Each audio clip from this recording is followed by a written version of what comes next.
Scott Hensley here with David Pierce for the January 22nd edition, the very first edition of the TWE Post Show Recap. David Pierce, thank you so much for being with me. Thank you for helping set all of this up. And we are going to run down what happened tonight. What were some of your thoughts on the event tonight? Well, I mean, you can't get past the rope break in the opening match, right? Did have some technical difficulties with the ring, but I don't think it really made any difference. Oh, I don't think so either.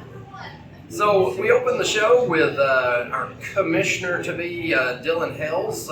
He doesn't really like to be hands-on, but he came out and sort of gave the address to begin with. He told us that TWE will return on February the 12th and February the 26th. And February the 26th, Anthony Henry is coming back. Well, what are your memories of Anthony Henry? Oh, Anthony Henry, awesome guy.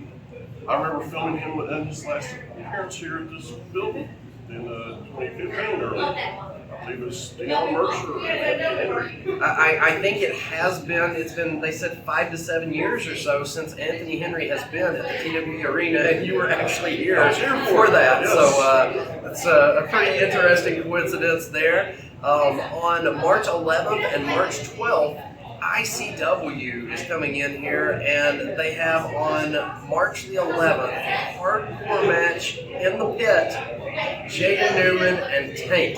Now, Tank is a guy that you go way back with. What is Jayden Newman in store for with the Strong Style Psycho, the Bloodbath Behemoth, Tank? Well, I guess I would have to borrow a line from Dusty Rhodes' BC Powder commercial. It's going to be some pain, blues, and agony. That's all I can think. I mean, that is a huge match, a huge Chattanooga match for Jayden Newman and Tank. They said it's going to be Team ICW versus Team TWE, and at the end, I mean, fast forwarding all the way to the end of the evening, we got an ominous video from the Reverend Dan Wilson where he said, he will be here February the 12th, and he said that Tank and he have always been Team TWE, being Chattanooga guys, but now with ICW coming in, they are going to be Team ICW versus Jayden Newman with Team TWE. You've seen a lot of people come in from the outside into Chattanooga. What usually happens when these outsiders come in? Well, Chattanooga's strong, right? That's the bumper sticker you see every so often. Chattanooga's strong. But man, I can't say anything about anybody getting in there with Tank and Rev. Well, I mean, if I had to pick somebody who has the intestinal fortitude to take on Tank in a match like that, I mean, looking at him, you wouldn't guess Jayden Newman. But if you have seen the heart that Jayden Newman has, then Jayden Newman is the pick. He is the guy with the motivation, with the talent that is getting out there and accepting all comers, and he's a guy that's been proving himself for the last 7 years. Very true, very true. Jayden Newman, he's not one to just rest on laurels. He's a go-getter. And speaking of Jayden Newman going and getting, March the 5th, Soddy-Daisy High School, it will be the Scenic City Rumble, and AJ Gray coming in, the very physical AJ Gray, the Southern Underground Pro Bone Storm champion AJ Gray, coming in for a title defense, and that man that he will defend against is also Jayden Newman. That'll be, wow. I mean, we've seen Jayden Newman take beatings from Anthony Henry, from Warhorse, and a variety of other people, and this is another opportunity for Jayden Newman to get in there and prove that he has as much heart and guts and talent as anybody. Absolutely, I'm looking forward to that. So that is March 5th. Tickets available, cheap plug here, scIwrestling.com for the March 5th Scenic City Rumble. Getting back to TWE here, our opening contest, also related to the Scenic City Rumble, Landin Hell versus Sean Campbell. Now, have you ever seen Landin Hell or Sean Campbell before? I've seen Landin Hell. Okay. What were your impressions of Landin Hell versus Sean Campbell? That was really good. Enjoyed that match. Very fast paced. And Landin Hell, he got the win with the other guy, Sean Campbell. I'm sorry, it's my first time seeing him. It's okay. But he made a good showing as well, so I'm excited for that. I will say that I don't really know if Mr. Hell should request to be in the number one spot, but if he's pleasing himself, that's good. That's a good thing. A questionable bravery decision there. Landin Hell picks up the victory over Sean Campbell in a very athletic, fast-paced match. Sean Campbell really won over the fans in this building when he faced Masha Slamovich at the last KOBK show. That was he took just an absolute beating in that match. That's another guy with just guts galore.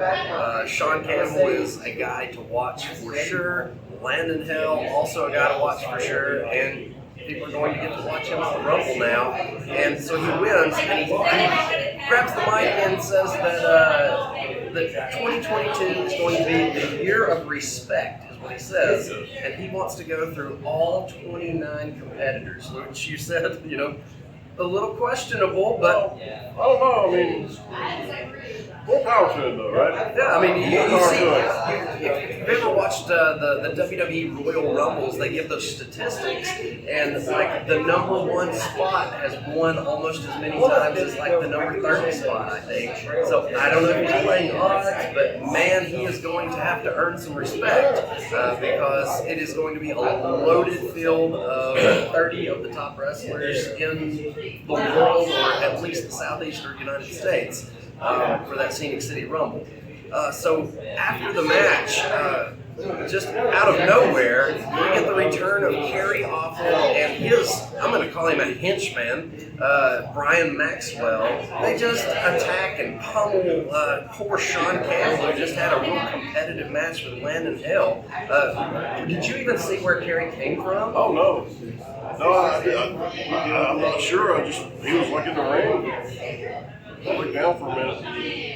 Yeah, it's one of those like evil appears kind of things. Like he was just here, and he was supposed to have a match with Kerry Awful at the last KOBK event in this building, and he was unable to do that. I believe there was sickness in the family or something like that, and 'tis the season. It's a very difficult time to try to plan things, but he showed up tonight and showed that he hasn't forgotten that he was supposed to have that match. But I think it was really underhanded. Oh yeah, I mean, especially after such a hard-fought match, kept talking about kicking somebody when they're down, Not the first time that Kerry Awful has kicked somebody when they're down in this building.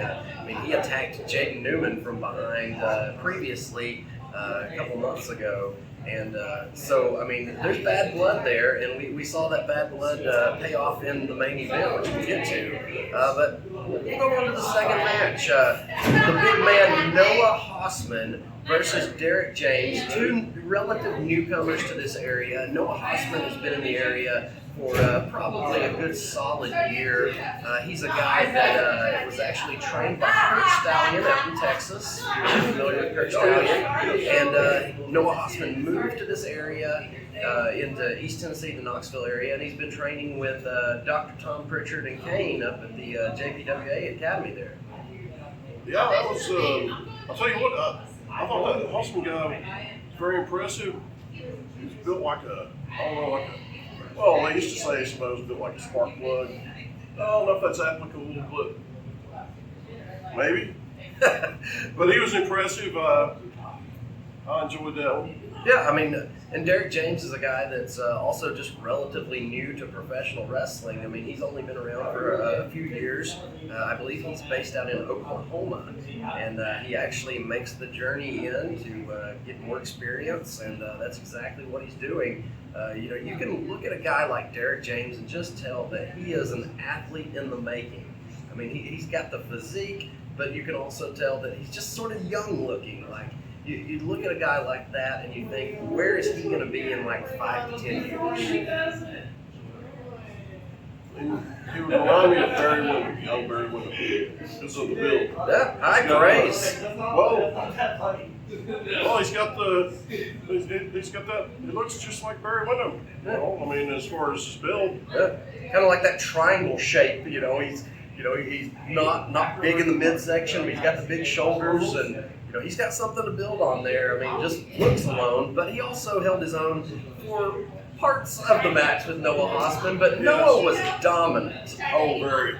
And I know you're not as familiar with Noah Hossman, but he's made a lot of enemies in this building. But I think this year we've seen a new Noah Hossman. I mean, he came out, was friendly, was having a good time, and it paid off. He picked up the big win. Maybe, you know, New Year's resolutions. New year, new Noah. The third match, we had Fundamental Youngblood. He was actually a TWE trainee from Winston-Salem, North Carolina, and he took on Chattanooga's own Alex Taylor, who is a Black and Brave trainee, Seth Rollins' school. Alex Taylor has wrestled a lot in this area, but I'm not sure he's ever wrestled at TWE, and he got a heck of an ovation. Oh, very much, and what an impressive guy. I didn't realize he was trained by Seth Rollins. I don't know a whole lot about him, but he's impressive. Yeah, both men, again, very impressive. Both men getting a lot of love from the crowd. I think there's a familiarity with Pete Youngblood.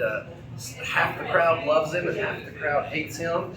And Pete Youngblood, speaking of new year, new guy, Pete Youngblood has really gone the complete opposite direction that Noah Hossman has gone. Pete Youngblood went from a guy that sort of cared what people thought about him, that wanted to come in and do it the right way, to being just an arrogant guy that takes shortcuts. And I mean, he picked up the win tonight with a back leg to the groin of Alex Taylor while the referee could not see it. What do you think about this new attitude for Pete Youngblood? I mean, you can't argue with results, can you? Well, no. I mean, I would say that you know, it's kind of dog-eat-dog world, but you know, I don't know. What goes around comes around. You know, it's another thing that's real. I was thinking that as well. You know, the whole karma thing. You know, the positivity you put out or the negativity you put out. You know, you're going to get it back. Yes. So I mean, he's breathing out a lot of negativity. You know, and after the match, he requests the microphone as well and talks about how he's picking up these very legitimate wins, and whether there's a ring or not, referring to picking up a win at KOBK when they did not have a ring, to tonight, he says, to part of a ring, as we talked about the bottom rope missing. But, you know, he... I think like we talked about a little bit there, I think what goes around is going to come around for Pete Youngblood. But, you know, I would like to stress again how impressive Alex Taylor was. Would love to see him back here. Oh, absolutely, yes. Yep. I'm an Alex Taylor fan. The fourth match was the tag team title match. TWE Tag Team Champions, the Squatting Dragons. What a fun team, right? Yes. Coach Cody Manhorn and Baby Dragon Aaron Wade. This is probably I would say their second or third defense, probably. They've had some good matches with the Good Sisters, a couple other tag teams in the area. But they wrestled a team tonight of Larry Lazard and Terry Yockey, two young guys from WWA4, who are calling themselves the top team. I'm not sure where they are a top team, but they came in with a lot of attitude.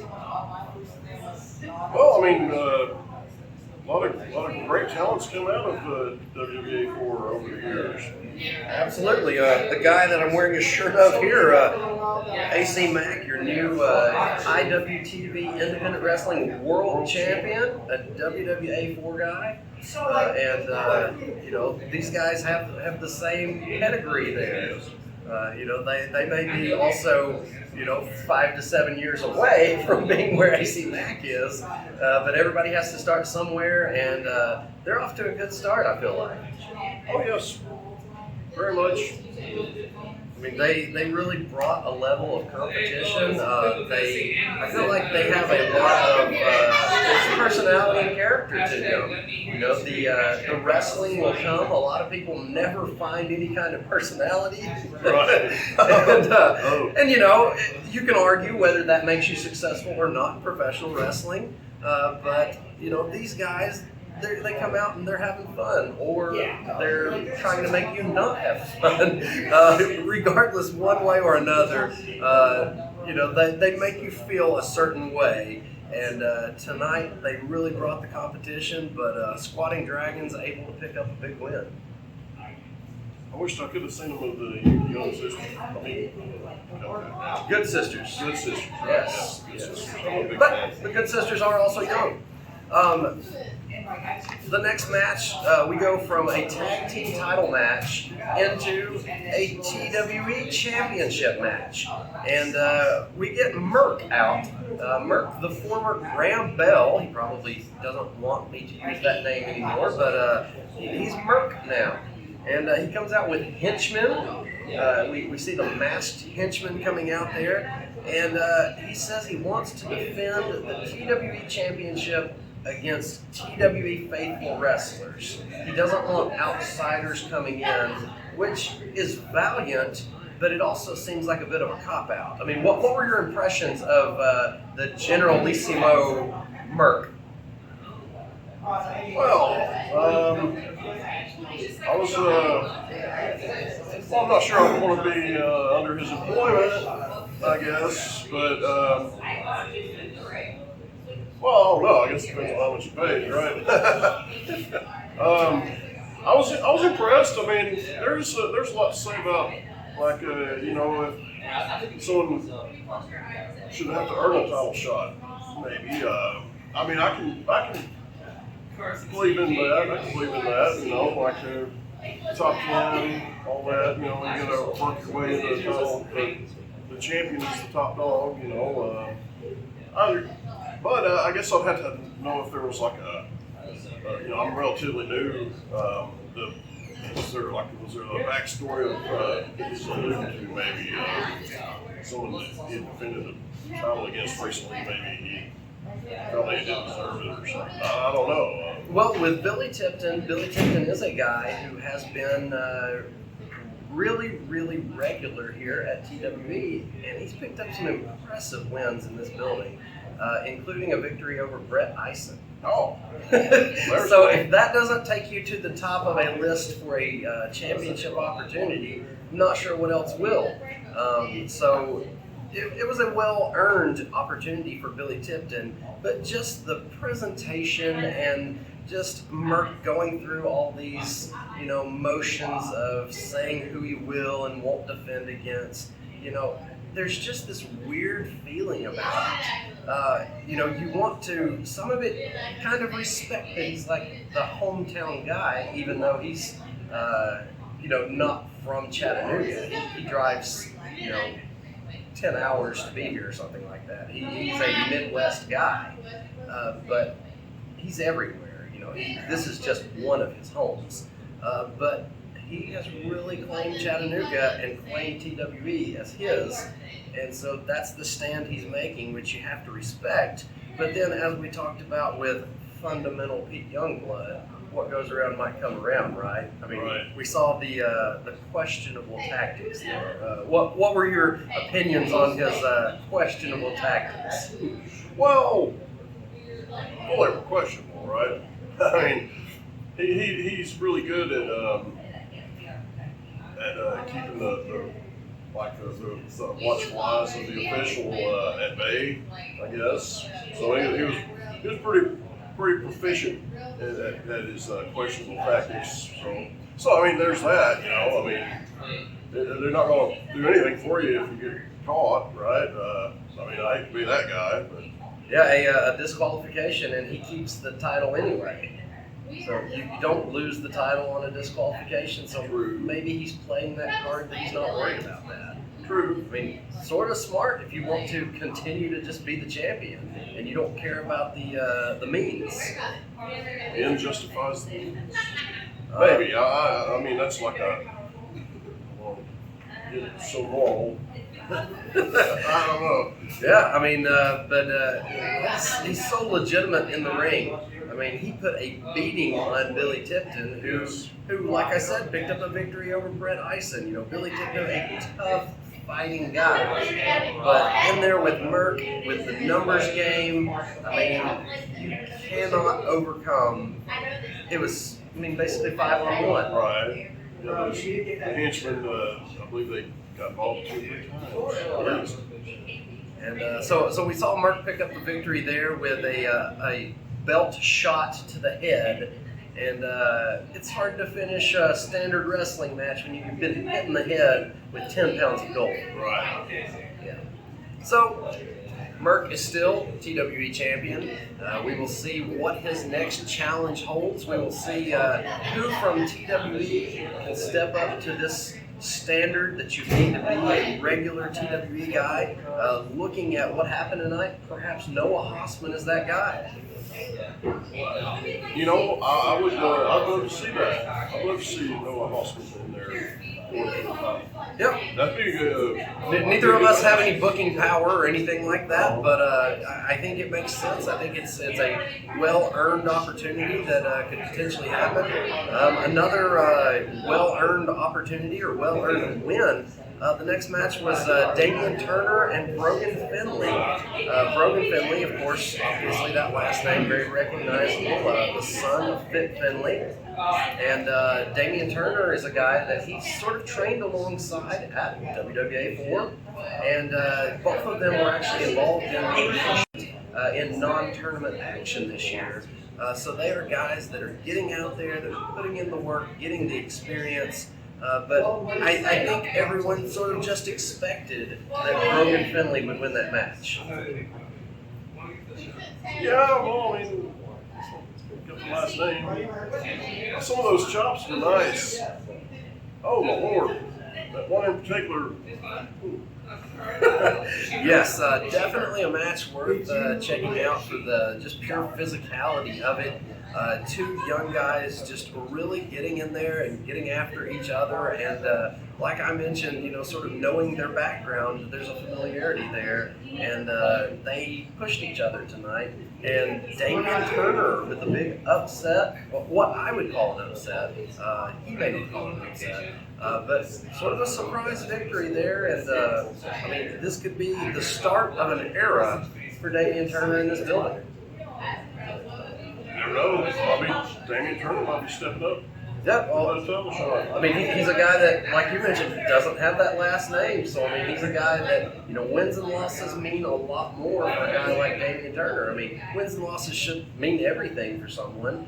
But, I mean, with Brogan Finley losing here tonight, I mean, he's still going to get great opportunities. And I'm not saying just because of his name. I'm saying because he's out there earning them or whatever. But I think Damian Turner is a really under-the-radar guy that may not be getting those opportunities yet, and this could be the start of something big for him. And you know, he sort of had I'll call it a pissy attitude. Well, yeah, that's what it was. As we've talked about, though, I mean, do the ends justify the means, or the means justify the ends? I mean, you know, he comes out here with that negativity, but he gets the victory. So that's the start of Damian Turner tonight. Big victory. The main event, Jayden Newman versus Nick Iggy.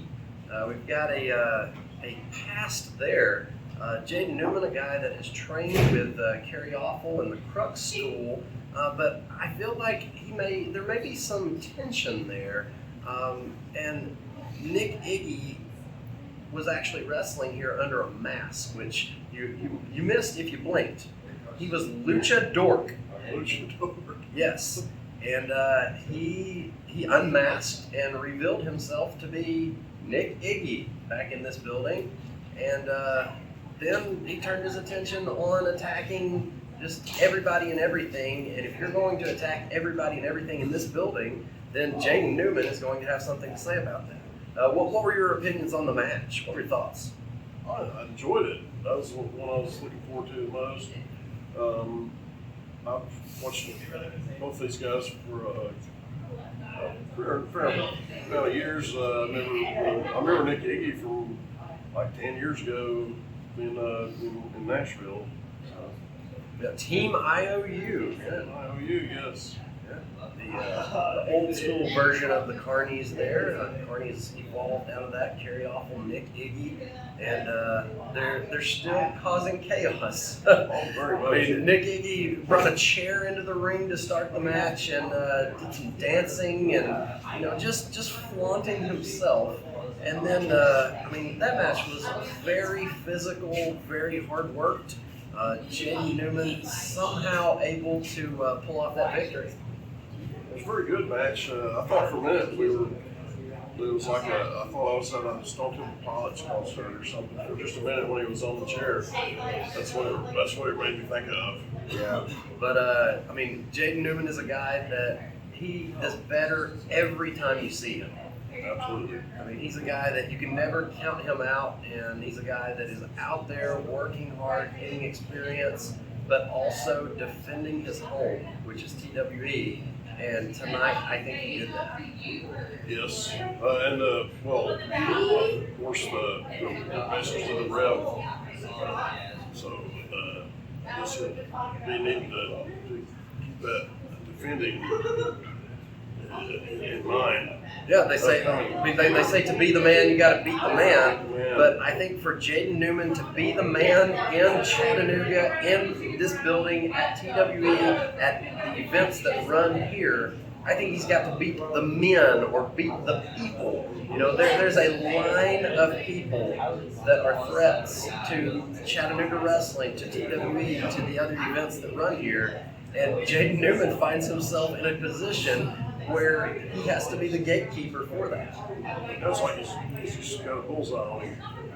Absolutely. So, that was January 22nd. It will be up on IWTV. You can look up TWE on there when that comes out. Stay tuned to their Twitter, to their Facebook for more announcements on that. TWE returns once again February the 12th, and the Reverend has said he will be here. So, who knows what will happen. February 26th, they will return with Anthony Henry back in this building. So you're going to get a crazy good match when Anthony Henry is in the building. Absolutely. And then once again, those upcoming events, March 11th and 12th, ICW returns. March 11th, Jayden Newman and Tank right here. And then March 5th, the Scenic City Rumble at Soddy-Daisy High School. AJ Gray versus Jayden Newman announced tonight for the Southern Underground Pro Bone Storm Championship. Landin held the #1 entrant in the Rumble match. Jax Dane, former NWA World Heavyweight Champion, returning to his home high school. And he will face the man that picked up a win tonight, Noah Hossman. We've got a very good professional wrestler, or Avery Good, professional wrestler, from Chikara, from many promotions in the Northeast there. He'll be taking on Eric Royal. And we have Violence is Forever, Dominic Guarini and Kevin Koo, taking on your TWE Tag Team Champions, the Squatting Dragons. So we've got some big opportunities coming up. Some of your area talent, some of your just pure independent wrestling stars coming in for this event. Thank you guys so much for listening. This has been the TWE Post Show Recap with Scott Hensley and David Pierce.